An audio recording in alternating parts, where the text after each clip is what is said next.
is more omnipresent than ever. People consume music without borders and interact with artists across so many different channels. Everything is changing, and we are dealing with more data than ever in music history. Chartmetric is here to simplify the digital music landscape. We bring you the latest data from dozens of platforms and connect it, so you can focus on spotting trends and gathering insights. Track your audience across the entire digital spectrum from one simple-to-use dashboard and unlock powerful analytics to amplify your reach. Explore all this and more at chartmetric.com. Well, hi everyone, and welcome to the latest installment of Off the Charts, our monthly webinar series, brought to you by the team here at Chartmetric. My name is Mike Warner. I'm the Director of Artist Label and DSP Relations here at Chartmetric. I'm actually going to be stepping aside today and handing it over to Jason, Rutger, and Sarah, who all work in the Insights team, and they're going to be diving deep into our latest 6MO report. So that being said, let me bring everyone up on the screen here. Welcome, Jason, Rutger, and Sarah. Hey, Mike. I think Jason and Rutger, you've been on the webinar before, but Sarah, this might be your first time. Yep, first timer. Awesome. And so for everyone that's just sort of, hasn't had the opportunity to meet you before, where are you all from? And we'll start with Sarah first. Where are you based? Yeah, well, I'm from Ohio. I just moved to New York City. I live in Queens. So yeah. Awesome. And we'll jump to Rutger next, and then Jason. I am also in New York City. I'm in Brooklyn, and I'm originally from San Diego, where Mike is right now. And hey everyone, I'm Jason, based in Queens, New York City, and originally from Chicago land area, Midwest, holding it down. I did not just say that. You did. This is live. We can't take that out. I'm sorry. Hey, be proud of where you're from. It's good. And also for everyone that's here, that's watching us, if you're in the live right now, let us know in the comments where you're from. We always love to hear from you. We get people tuning in from all around the world, all times of the day and night, and we appreciate you being here. Like I said, I am going to dip out right now. I'm going to be hanging around in the green room, as we call it, and I'm going to leave it up to all of you. Cool. Thanks, Mike. Hey, everyone. And just to say, Mike is the GOAT. Tyler, we totally agree with you. We're super excited today to talk to you about this report, the 6MO industry report that we do every 6 months, just trying to look at kind of the future of the industry by looking a little bit into the past. So that's kind of like what we're here for today. It's something we do roughly every January and roughly every July. And we're super excited. It's a bunch of work, but it's really neat to look at the things that have happened in our industry on different platforms. Sometimes things make sense, sometimes things are very surprising, but it's always really cool to kind of look back and see who and what we should be looking forward to in the very near future. So that's the purpose of the report, and we'll get to the nitty-gritty of it in a second. But one thing to know is that we have past reports too. So if you ever need to do any kind of analysis on kind of previous reports, I think our first one was back in 2018. So we've been doing it for that long. This is our 7th report here. And yeah, we're super excited. So Rocker, I'll let you take it over from there. Cool. So yeah, for this particular report, we looked at January 1st through June 30th of this year, obviously. And for part 1, as we do with every report, we look at the top artists who grew on each platform over the past 6 months. So that's anything from Spotify to TikTok to Instagram to Wikipedia. We look at, on certain metrics on those platforms, what artists grew the most, and then we rank them 1 to 10. And then we give you a little bit of a breakdown of interesting stories from these top 10 lists. And then for part 2, we typically do a sort of deep dive on a particular topic.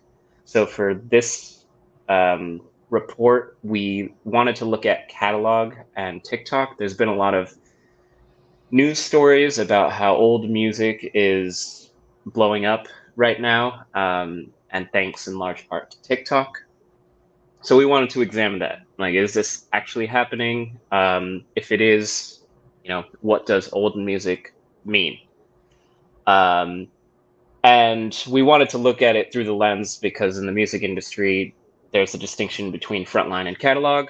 So we wanted to really ask the question, should we still be thinking about music in terms of like frontline was released within the last 18 months, catalog is older than that?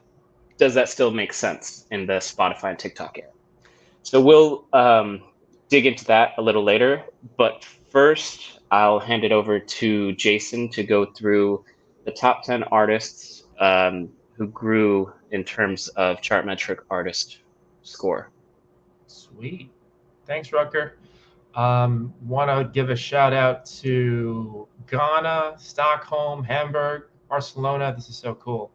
Ireland, Nashville, Poland, Queens. What up? Really happy y'all can join us here today.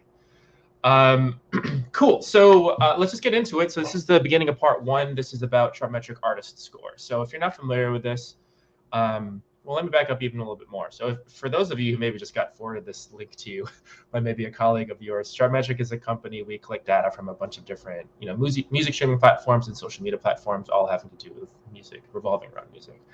So, at this point, we're collecting information from over 20 different platforms. And so it starts to get to be a lot to handle, obviously, for any one person. So the idea with Chartmetric artist scores, it's our way of simplifying the idea of just global popularity. So the idea of, if we took Spotify monthly listeners and we took Apple Music playlists and we took, your Instagram follower count and how much it grew in the past whatever amount of time. We took all these different kind of metrics and boiled it down to like this index, if you will. So you can understand, how your own career is kind of moving just on your own, not relative to other people. That's what the Chartmetric artist rank is for. But just in terms of like your own progress, maybe you just put out an album or are running an Instagram campaign or something that's, helping out your reach and your engagement a lot. The score is going to reflect that. And so that's something you can track within Chartmetric.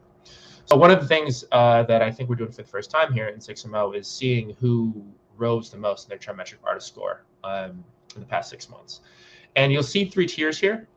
There's like the legendary, superstar, and mainstream. There's a couple other kind of artist stages, which if you have the link, which we can put in the chat here, you can follow along with us, by the way. That one Chartmetric's career stages, feel free to click on that. It's a separate article that one of our data scientists who was in charge of that particular career stages feature. It's a way of, it's a separate thing from artist score, and it's a way to kind of benchmark artists. So they're, you're not comparing a Beyonce with, a better producer that just started out putting music. Obviously there's kind of like, there's levels to the business, and to be able to kind of create that and allow artists to move in between those tiers, but also be able to kind of compare themselves with artists in similar career stages is kind of the whole point of it. So that's how we kind of broke down this particular section. And as you can see in the legendary section, and this for this particular section, it's kind of like artists who at least have releases more than 30 years old. So number 1 was Kenny Loggins. For any of you movie fans out there who saw Top Gun Maverick, that came out not too long ago, and of course, his track Highway, well, Danger Zone, I think is just the name of it, but I always think about the hook. I'm not going to sing it, copyright issues. But it's a great song, and the filmmakers left it untouched. They played it in the beginning of the film, and it was a pretty, I think it's still playing in some theaters. And it's been running for a long time. So the movie has done well, and obviously the song itself has kind of experienced this resurgence, which is something that we see a lot. Obviously not with just movies out in the theaters, but also movies in Netflix and Hulu and TV shows and so on and so forth. So he kind of like went out. Cheyenne, for those not familiar, the Latin heartthrob from Puerto Rico, tried out for a Menudo, but he was too young. Went on to sell like, millions of albums.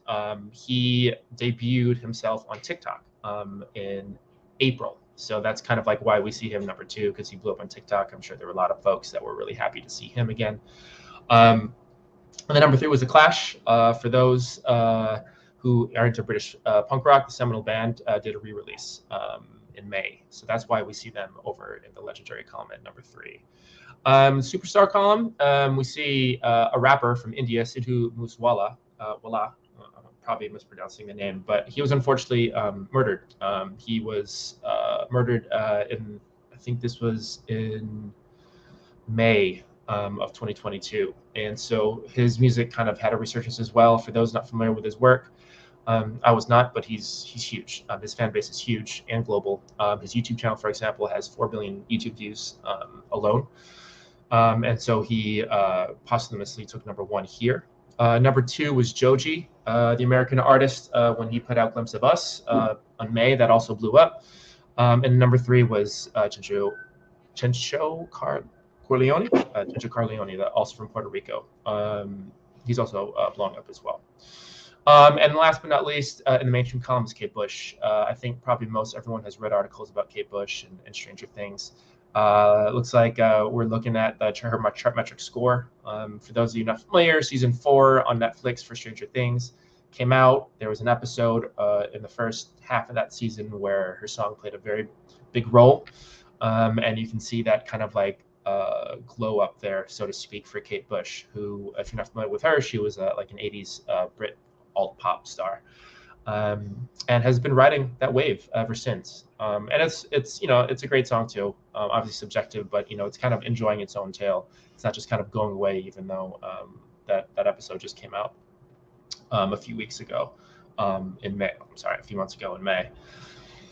And number 3 is Pailita, who's a Chilean artist, active for a couple of years, and Nikki, you're the U.S. artist who put out Sunroof in December 2021, 192 million streams on Spotify. So anyway, that's an idea of Chartmetric artist score and some of the different kind of tiers of it. So for those interested, please check it out. Please read more about the article. But that will be it for me for now. Cool. Thanks, Jason. So YouTube. So for the breakthrough artists to watch on YouTube this year, we looked at channel views. So the total channel views that an artist is getting on their YouTube channel. At number 1 was a French electro rock duo named Supermassive, fittingly enough, and they went from like 1.2 million views to like 600 million views or something. So a pretty huge blow up for them. And I think part of that is because they're pretty active on YouTube Shorts, and YouTube Shorts are now counted as part of an artist's channel views. So I think that's been really effective for them. And I think another thing to note for this particular list is that half of this list blew up thanks to TikTok. So typically we see tracks blowing up on TikTok, but it seems like artists are increasingly able to leverage TikTok to actually help their artist brand get bigger now. And I think we'll see that more and more as artists get better at marketing themselves on TikTok like they do on other platforms like Instagram. Now I'll hand it over to Sarah to talk about Wikipedia. Yeah, thanks, Rucker. So for Wikipedia, we looked at like Wikipedia artist page views, and kind of due to maybe the informational nature of Wikipedia, unfortunately, death was kind of like what grabbed people's attentions to go to these artist pages. 7 of the top 10 artists for 2022 actually like passed away either due to old age or unclear circumstances, or kind of as Jason was explaining in the case of Indian rapper Sidhu Moosewala, it was due to assassination. But on a brighter note, television was, thanks, Jason. Yeah, I definitely agree there. Television was actually also a great attention grabber for the public. 2019's breakout star Alexa Demi shot to fame thanks to season 2 of Euphoria. And wrestler musician Elias actually had a controversial return to WWE TV, playing a new character as his younger brother, Ezekiel, which spurred major attention from the public. So, yeah, that's it for Wikipedia, and I will turn it back over to.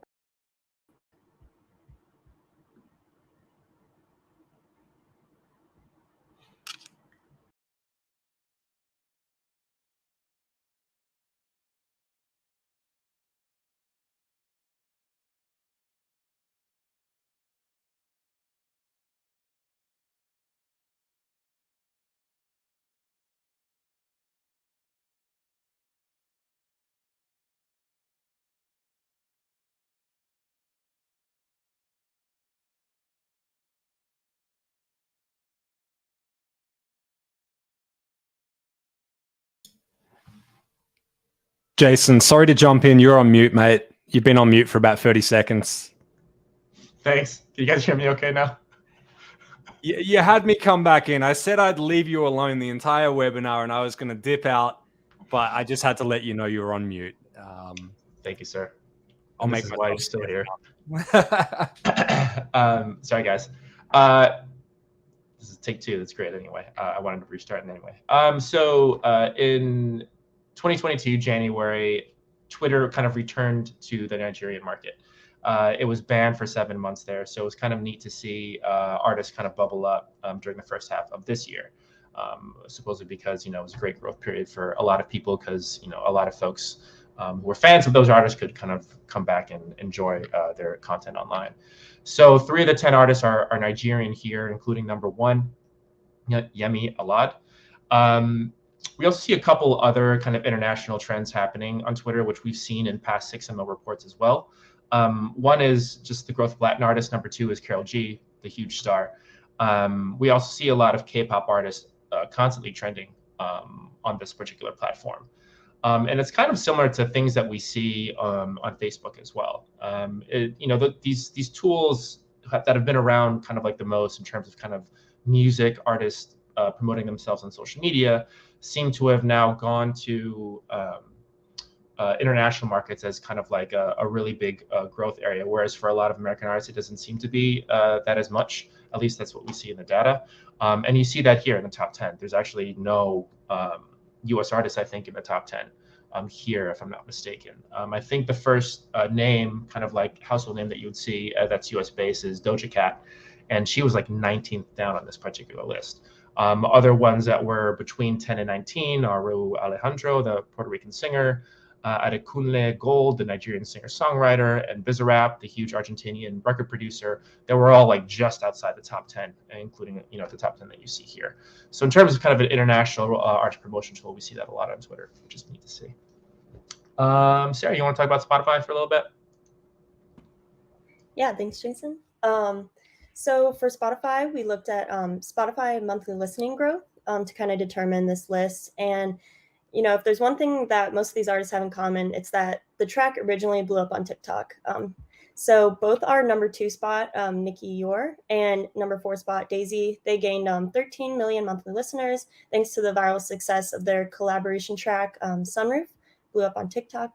For Latin music, Pailita and Polima West Coast were spots number 5 and 7. They also gained around 14 million monthly listeners from their breakthrough collab track Ultra Solo, which has been featured in 2.8 million TikTok videos since its release.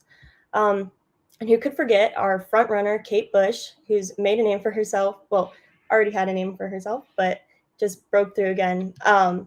Thanks to her song that exploded on Stranger Things, like Jason mentioned earlier. The track really gained more resonance through TikTok, and it currently sits at a gain of 40.6 million monthly listeners for this half of the year, making Kate Bush the most successful Spotify monthly riser. And kind of the takeaway just from this list is that the power of TikTok and its ability to really drive users straight to those streaming platforms and engage directly with the music. So yeah, that's all for Spotify, and back to Rutger for Instagram.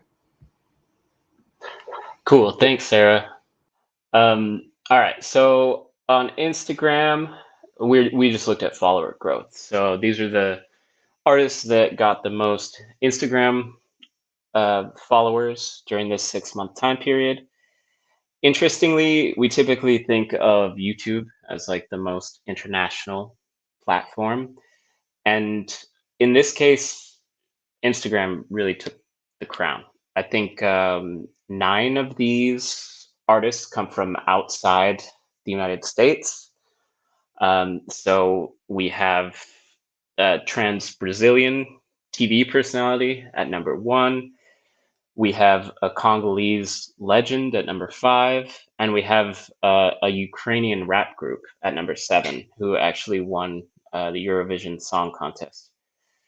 And it's really only Dominic Fike, number 9, who's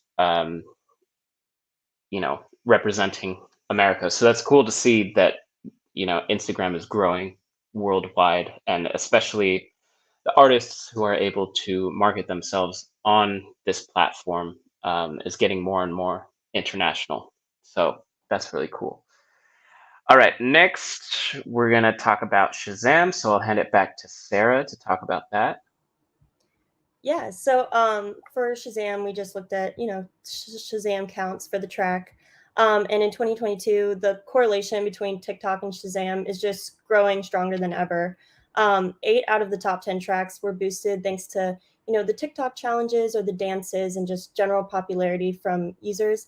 And kind of similarly to Instagram, the kind of global nature of Shazam like really showed through this season. Songs like R&B stylers like Whoa Whoa and Katy Perry and Aleso's like When I'm Gone trended on a global level. And we also have tracks that kind of trended specifically in countries like South Africa, Mexico, and Poland. The number 1 track, Pasoda, it found its revival in Hungary this summer. And then the 1987 track, Drink Before the War, it got its second win thanks to a sync from season 2, episode 4 of HBO's Euphoria. All right. And then, back to Jason. Cool. Thanks, Sarah. So this one on TikTok. So TikTok obviously is, the birthplace of a lot of viral tracks. These 10 are ones that we saw increase in TikTok, like the number of TikTok posts that were gained in the first half of this year. So if you don't see one, we have to, set some thresholds because we're kind of like calculating growth percentages, and it gets a little tricky when it goes from like 0 posts to like a couple million or something like that. But these are the 10 that we came up with. The number one, everyone probably has heard this one before. So it's Don Toliver's No Idea, which originally got huge on TikTok back in 2019 when it got released, and it was part of that slowed in reverb kind of vibe. When folks would take a regular song, but then slow it down, add some reverb to make it look more atmospheric and kind of vibey. It saw 4.2 million TikTok posts the first time it came around and was viral on the platform. This time, it was actually a choreographer named JB, I think, who puts up a lot of really cool like dancing TikTok posts. Used No Idea again, this time at normal speed, and got 1.8 million uploads in the first half of this year. So that was the number 1. Number 2 was from the Middle East. There's an Egyptian actor who's starring in a new film. His name's Karim Mahmoud Abdelaziz. That took the number 2 spot. And another one I think worth mentioning was Mason Ramsey. I thought this was absolutely adorable. So for those not familiar, he's the country star who first got viral singing in a Walmart back in 2018, went on Ellen and kind of did this whole thing. And then just kind of like stepped away from the spotlight. And then recently, in the first half of this year, Mason Ramsey's 2019 track, Before I Knew It, started to go viral when people started using it again. And it turns out he was super happy putting up TikTok posts of him working in a Subway in his hometown and teaching people how to make sandwiches and just looking super happy. So that I thought was a really refreshing story. But that in a nutshell is kind of a few tracks that got big earlier this year on TikTok. Rucker? Want to talk about Pandora for a bit? Yeah, for sure. Thanks, Jason. So at Pandora, we also looked at the track level. So tracks that got the most streams in the past 6 months, or that grew the most. So because Pandora is a US-based platform and it's pretty landlocked to the US, and country music is pretty big in America, this is really the only platform where we see a good share of the music being country music. So we have Nashville's Old Dominion at number 1 with their track No Hard Feelings. And this track really blew up on Pandora thanks to Shazam and radio. So probably being played on the radio and then people Shazamming it and that translating to Pandora streams. And then the number 3 track as well was a pop country track called Wishful Drinking by Ingrid Andress and Sam Hunt.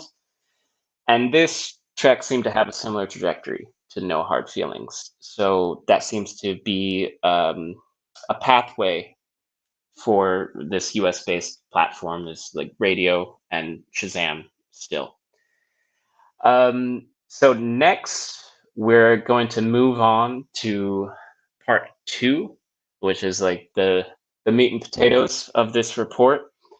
So for, like I mentioned at the start, for this report, we looked at redefining catalog. So again, just like as a refresher, Frontline traditionally has been defined as any track that was released in the last 18 months, and catalog was music that's older than that. So again, catalog can include anything from, you know, a real recent artist like, I don't know, Taylor Swift or something, and then an older artist like Harry Belafonte. So those tracks from those artists can be considered catalog. And what this means is that it determines how marketing budgets are allocated. So Frontline gets the most resources. That's what's getting marketed the most. Catalog traditionally has been pushed aside. But again, we've been seeing a lot of, and I'm sure you guys have seen as well, a lot of news articles about how catalog is blowing up, how old music is going viral on TikTok. There's a lot of news stories about it, from, you know, Fleetwood Mac to Kate Bush, and those case studies are totally valid. But we wanted to look at, like, are these is this the new rule now? Like, is old music actually en masse getting bigger, or is it a little more nuanced than that? So to start, we wanted to see, like, where is listening attention really going? So we know that TikTok is largely considered the driver of this catalog growth. So we looked at TikTok and we looked at the release dates of TikTok tracks that got at least, you know, 10,000 TikTok posts. And this is a graph of what we found. So you can see, like, the tracks that are actually getting traction on TikTok or have gotten traction. You know, the vast majority were released in 2020. Like, there's a very clear spike there. And before that, you know, there's a good growth curve about, I don't know, maybe 5 years or so that it really starts exploding about 5 years or so. So what this tells us is that the bulk of tracks that got significant traction on TikTok were released, generally speaking, in the last 5 years. And this aligns with a report by Luminate that said that tracks released between like 2017 and 2019 saw the biggest growth in terms of music that is considered catalog. And again, that's just older than 18 months.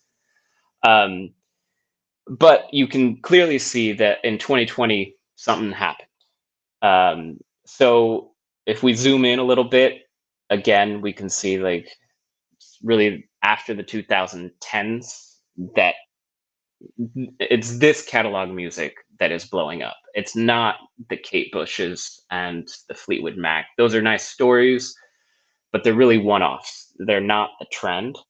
What is the trend is, you know, these more recent tracks, still older than 18 months, more recent than you think based on the news stories that are coming out.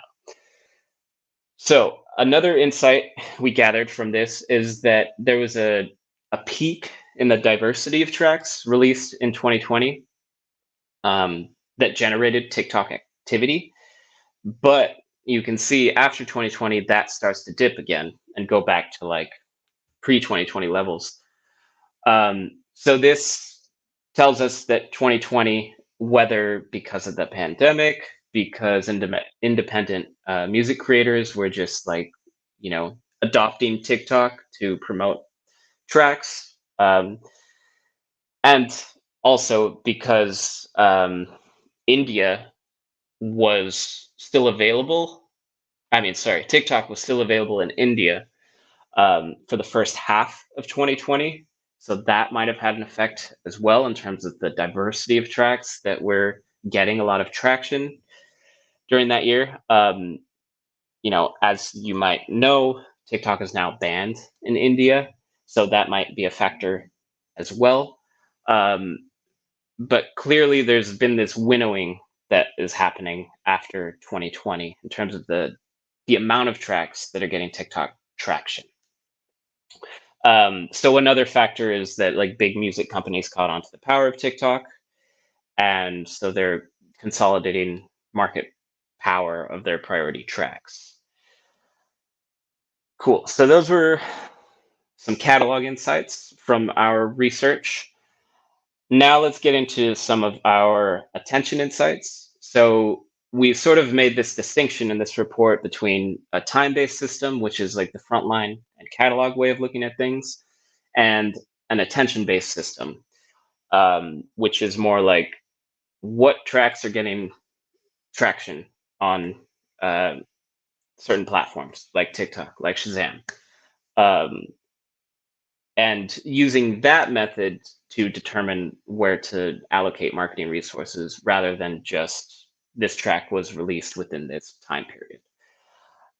So to do that, we looked at what the connection might be between tracks that got traction on TikTok and on Shazam and the Spotify and YouTube charts. So we can see on the Spotify charts that the charts are mostly dominated by the same tracks year over year. So from 2020 to 2022, you can see that like it's only like around 10% of tracks that are new each year, and around 90% of tracks just stay on the Spotify charts. For YouTube, it's a similar story. Maybe a little bit more diverse, which would make sense based on its international and more diverse nature, but still, 85 to 89% of the tracks that hit the YouTube charts stay on the YouTube charts. So that doesn't leave a lot of real estate for new tracks to make it big on those platforms. So from there, we looked at this connection between Shazam and the charts and TikTok and the charts. So we can see that of the tracks that charted on Spotify, for instance, 63% of those tracks in 2020 had significant Shazam traction. The share of those tracks has decreased since 2020 slightly. It's still half. So it's still a big number of the tracks have significant Shazam traction, but there's definitely been a decreasing trend over the past 3 years. For TikTok, it's the opposite. And this aligns with what we were talking about in terms of like TikTok blowing up during the pandemic. So in 2020, only 17% of the tracks that were on the Spotify charts had significant TikTok traction. By 2021, it was 41%. And then by this year, it's almost 50%. So it's reaching near Shazam levels. So as Shazam sort of decreases, TikTok is increasing. So what this means is that so Shazam activity is actually the most highly correlated with the Spotify and YouTube charts. However, that's been decreasing. Spotify is also highly correlated, and that is increasing. Let's see. So yeah, either pandemic lockdowns means that people were like Shazamming from their, favorite Netflix shows, or Shazam became a little less relevant over time as a music discovery source as TikTok relevance increased. And we also looked at the YouTube charts, same concept. And again, we see around 50% correlation between Shazam and the YouTube charts, with the decreasing trend. And with TikTok, there was much less correlation, with an increasing trend.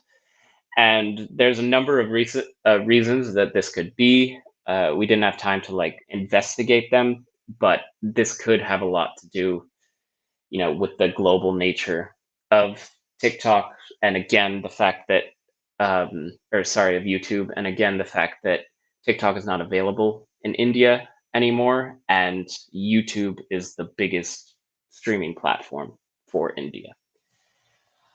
All right, I know there's a lot. We'll have time for Q&A after, but for now I'm gonna pass it off to Jason to wrap up part 2 of this report.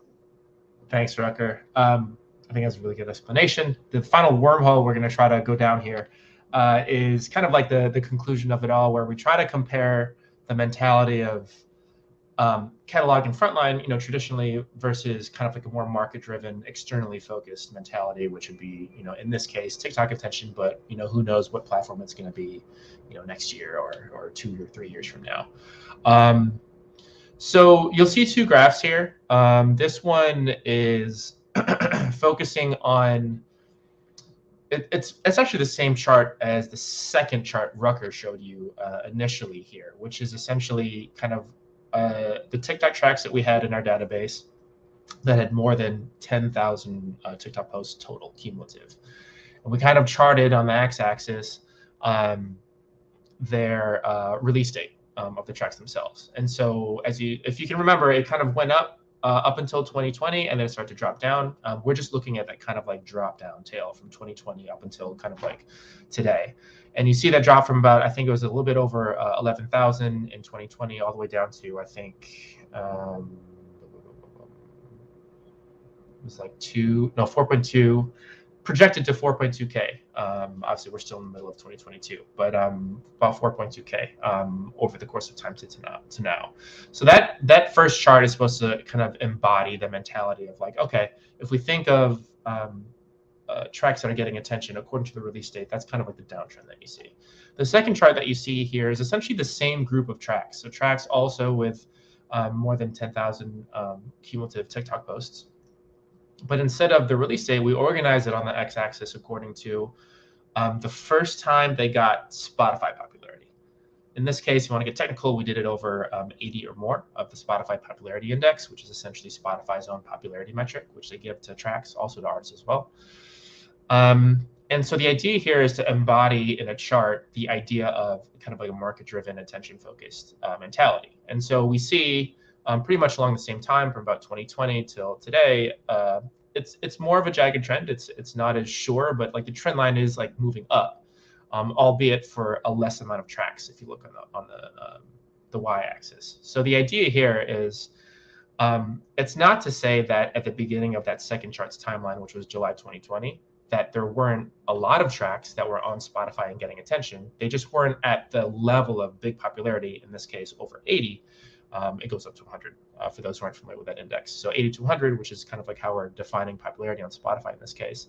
It just wasn't as concentrated as it is now. So even though you see the number of tracks slowly increasing up as we kind of like arrive to today, the idea that we're trying to communicate is that there were kind of a lot of tracks in 2020 that were on that kind of TikTok Spotify connection, which I think we're all pretty familiar with at this point. Just that kind of attention was kind of distributed among a more diverse pool of tracks. Whereas today, even though we're seeing an uptick in the number of tracks that are getting even bigger popularity, we kind of view that as kind of like the market forces of influencer deals and labels doing deals with the influencers so they can focus that kind of huge amount of attention on a less number of tracks. So that's the idea that we're trying to communicate with the second chart here. And we're trying to show those two mentalities kind of crossing paths, if you will, but going in opposite directions.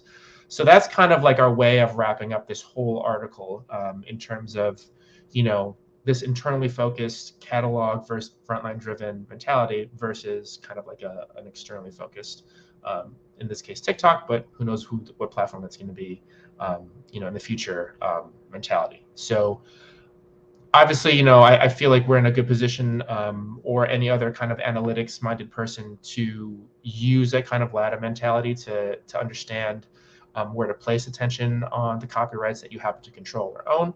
And that's kind of how we conclude it in this last section here. We make this comparison to, back in 2005 when YouTube started.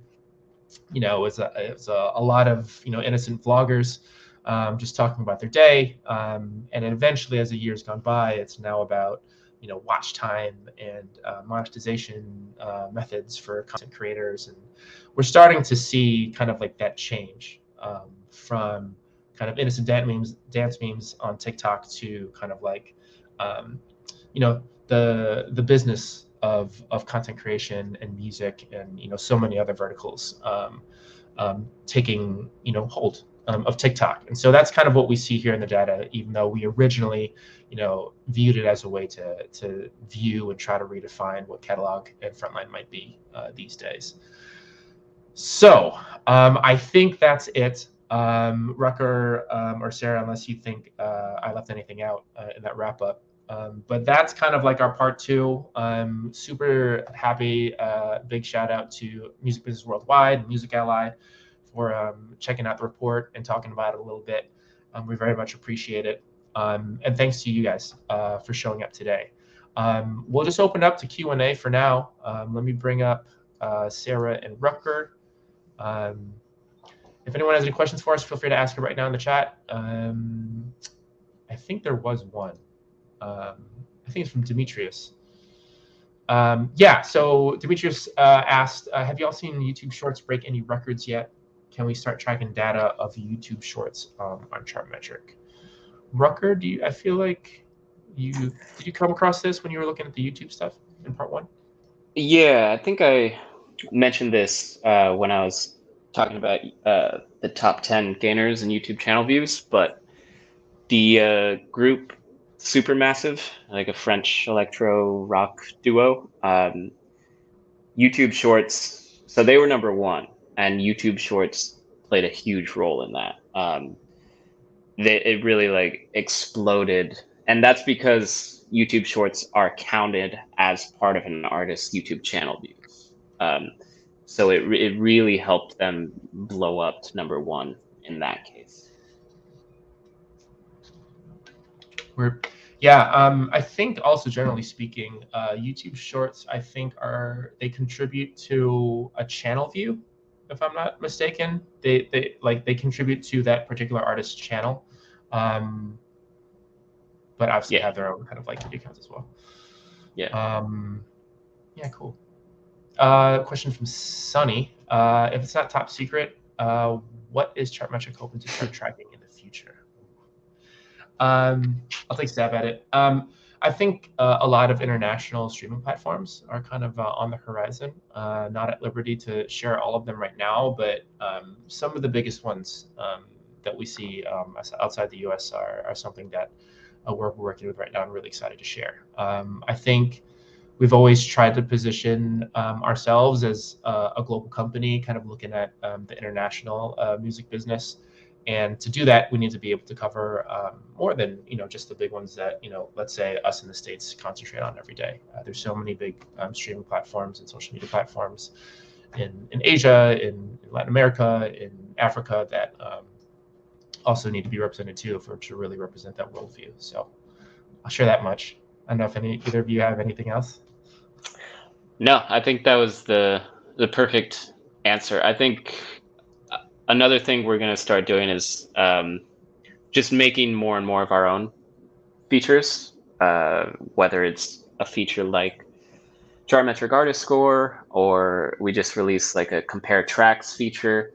I think with the data we do have, we're going to start distilling it in different ways to make it even more and more intuitive and more useful to get answers from it. So I think we're going to tackle it from both angles. All right, Angel Navas, what's your view on why a user level Shazam is that relevant to TikTok use or engagement? I thought Shazam was more relevant when a song was on radio or TV, but I never thought TikTok. Yeah, this is an interesting question. So typically what we see is that a track will go viral on TikTok. Now, a track going viral on TikTok does not necessarily mean it's going to have off-platform success. What does, and what I mean off-platform success, I mean like streaming consumption success, so Spotify. But what is a good indication that it will is actually an increase in Shazam counts. Now, in terms of your question of like, do people not know how to use TikTok? Maybe that's one of the answers. But I think another answer is like, maybe it's an original sound. Maybe it's like friends like playing a TikTok for each other, and then another friend's like, what's that track? I'm just going to Shazam it. It could be a combination of those things, but all that to say, we have noticed a strong correlation between TikTok, Shazam, and Spotify. So that tends to be the viral pipeline today. It blows up on TikTok, then blows up on Shazam, and then it gets streaming growth. So I would definitely look out for that pipeline. Mike, did you have anything? I know Mike's in the back of the studio. Mike's good. Okay. All right, cool. Thanks for the question, Anel. And some money. What's your advice for upcoming artists to get most streams and popularity? It's a big question. That's definitely a Mike question. Oh, I feel like... no. I think somebody's calling you out, Mike. Mike, you want to come out? All right. He's getting ready. All right. I would say buy Mike's book. That's what I would say. No, I'm not looking for a shameless plug, although it is strategically placed in the background there. But no, I mean, look, I'm not trying to sell anyone anything. It's such a general question. I mean, we could talk to it for hours, but upcoming artists, I mean, first and foremost, if your music isn't out, put it out. Don't hold back. Don't sit on releases. After that, telling everyone, not just friends and family, but post it on socials. You spread the word. I think we could do a whole separate webinar on this, maybe in one of the upcoming webinars, where we could talk about artists at an early stage and all of the extra things they can do. I hosted a 4-hour workshop about this last month here in San Diego. So it's like, I don't want to hijack the webinar from all of you after you absolutely nailed it with the 6MO. But in some money, I'll happily send you a link. It's on YouTube, so it's free. I'm not trying to take money from you in some money. But hopefully there's some pointers in there that will help you out as well. Do you want to take this second one from In Some Money too, Mike? Oh, gosh. It's case by case. I would say if you're going to sign away some of your masters and your publishing, know why you're doing that. Know what the other person, whether it's a label or a distributor or anyone that is taking a percentage, know what they're providing in return first. Some artists are happy to stay independent and recruit their own team, essentially, and they know exactly what they need from everyone. Other artists would much rather go and sign a deal with a distributor or with a label. It really comes down to you and what you're looking for. But I always say it's kind of like Shark Tank. And I'm certainly not referring to record labels as sharks, just to be clear. But if you go on Shark Tank and you have an incredible product, you go, look at this, it's awesome, it's going to change lives, it's so good. The first question they say is, what are your sales? You know, in this case, what are your streams? What's your following like on socials? What have you done so far? What are you projecting? How many songs have you got ready to release? If you don't have any of that and you just have great music, a label is very unlikely to be interested at that point. They need to see something that is at a level that they can sprinkle a little more on top and help it to grow. So, yeah, I would say stay independent and learn as much as you can, so that if the time comes that you are looking to sign on with a label or do a distro deal, that you know exactly what you need from them, so that you can mention that at the time as well. And you have a lot more leverage if you've done a lot of the work yourself in the early stages. Thanks, Mike. Yeah, and I think Demetrius has a good point too. Focus on your music first. Make sure your music is good. We got another one from Divya. Divya's asking, is catalog music doing better worldwide versus new music in terms of time spent listening? Let's see. I mean, I'll start. I mean, the things that Rucker and I talked about in like the second part of the report, those were worldwide stats. We are looking at platforms that are mostly global in terms of their reach. They're not like a Pandora, let's say, who only operates in the US. TikTok, obviously, was banned from India, which is a huge part of the world, just population-wise. But otherwise, Spotify is in a lot of global markets, and YouTube even more so. So in a lot of ways, the things we talked about are already kind of encompassed, I think, in a lot of those stats. But of course, it's not the whole story. There's more platforms than just those platforms, as big as they are. So I think there are a lot of trends that are market specific that I don't necessarily think are represented there. For example, in the South Asian market, I think there's a lot of music that is highly attached to film that comes out, more so than anything we're used to in the US. So I think that's something that's worth thinking about in terms of like the films get released and when, and so on and so forth. Rucker, is there anything else you wanted to kind of add to that? Yeah, I guess I would just add that I think the big takeaway from this report especially is not so much as catalog music doing better than new music, but what do those definitions actually mean? So I think with our report, we're trying to show that new music, or like frontline music, should actually be extended to like 3 to 5 years, because that's what's actually getting attention. And right now, that's considered old music, or that's considered catalog music under the current definition. So I think first we need better definitions of what catalog music and new music are before we could tackle a question like that. But so this was just part one. Hopefully we can tackle your question in another study. Cool. And Hans got a follow-up related to SPI, Spotify Popularity Index.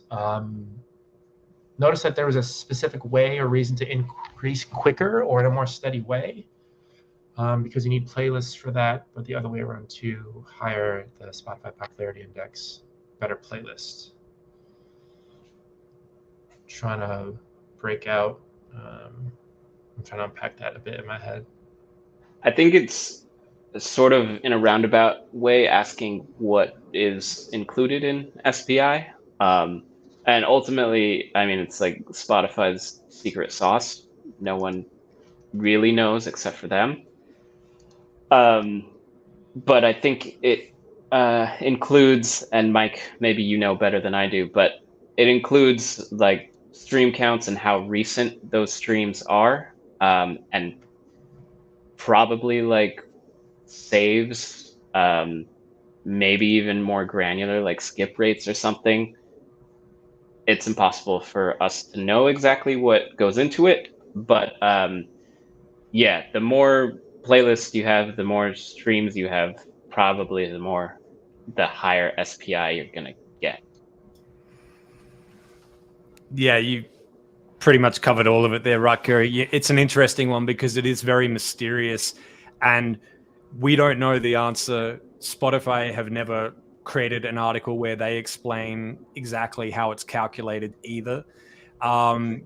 Just to let you know, if you go to Google and say, what is the Spotify popularity index? The first result is actually from our help center, because so many people have asked us, what is SPI? How is it calculated?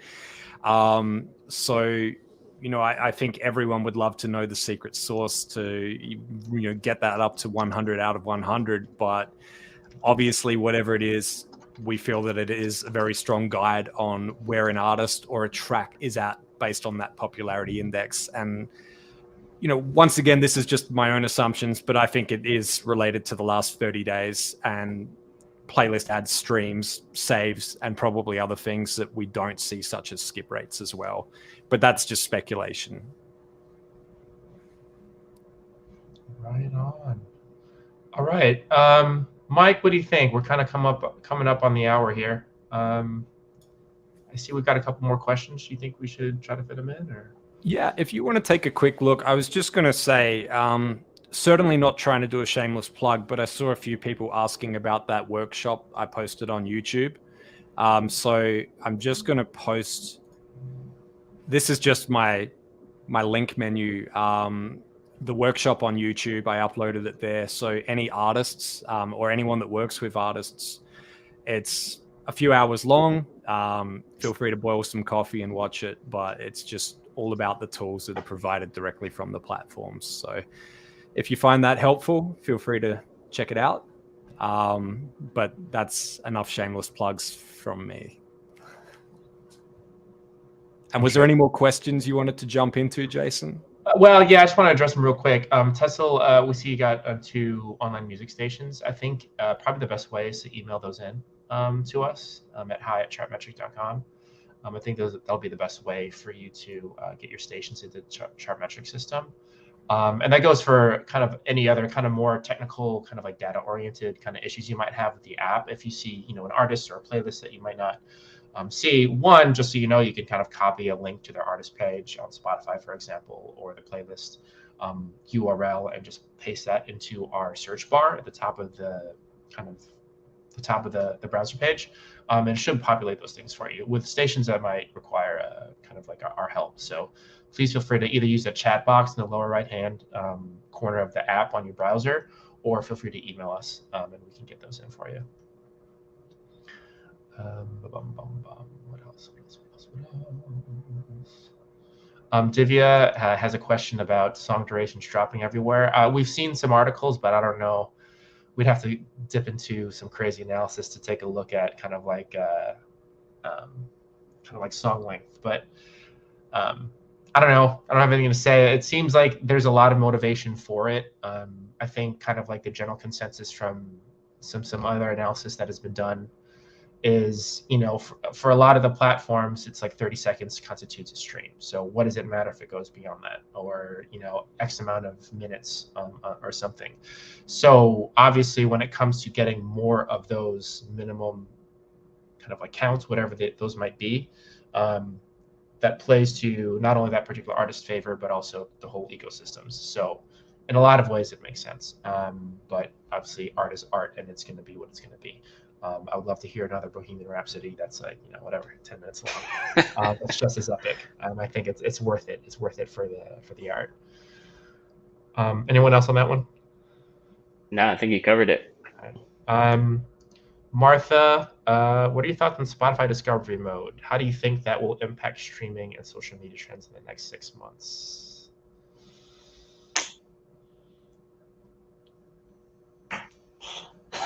Crickets. Mike, do you have anything? Because I probably won't have anything good to say about it. You know what? I think it's too early to tell. So I guess for anyone that isn't familiar, discovery mode is a mode that you can opt into most likely through your distributor, where Spotify will put your song into a higher rotation, reaching more people, but you will get a lower pay per stream from those streams. So for some people, it's great because they're trying to grow their numbers, grow their reach, and they're happy to take a smaller pay rate. For other people, they're saying, well, I would rather get paid what I'm going to get paid regardless of how those streams come to me. So it is in early stages. I've sort of enjoyed a few artist friends sharing their findings with me, but I definitely don't feel comfortable talking about it in detail yet, just because it is so new. 6 months from now, we could say, hey, I wish I opted in for that, or we could say otherwise. So Rucker, you're definitely able to share your opinion if you'd like, but for me, I'm going to hold off a bit longer and just watch and see how it goes. Cool.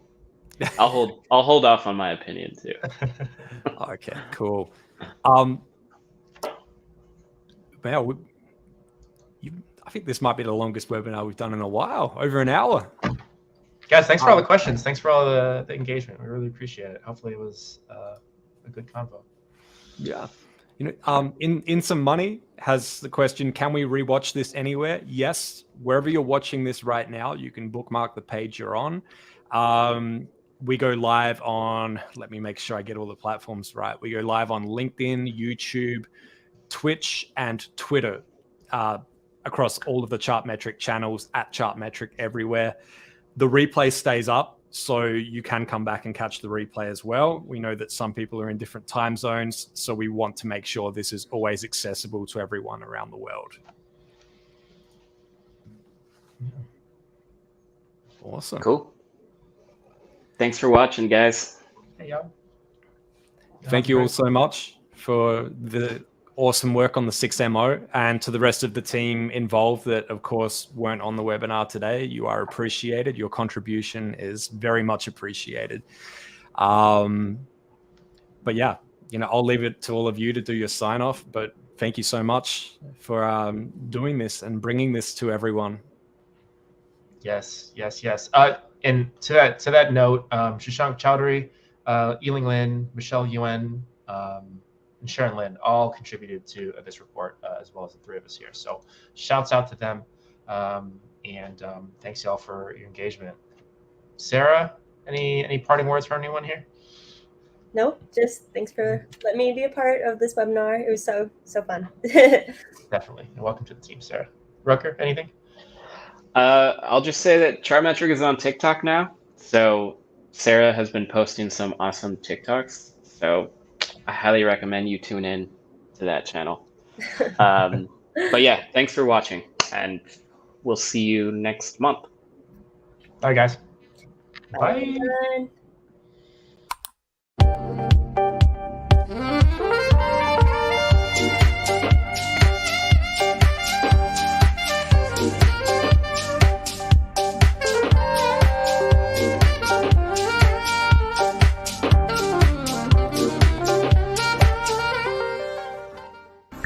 Music is more omnipresent than ever. People consume music without borders and interact with artists across so many different channels. Everything is changing, and we are dealing with more data than ever in music history. Chartmetric is here to simplify the digital music landscape. We bring you the latest data from dozens of platforms and connect it, so you can focus on spotting trends and gathering insights. Track your audience across the entire digital spectrum from one simple-to-use dashboard and unlock powerful analytics to amplify your reach. Explore all this and more at chartmetric.com.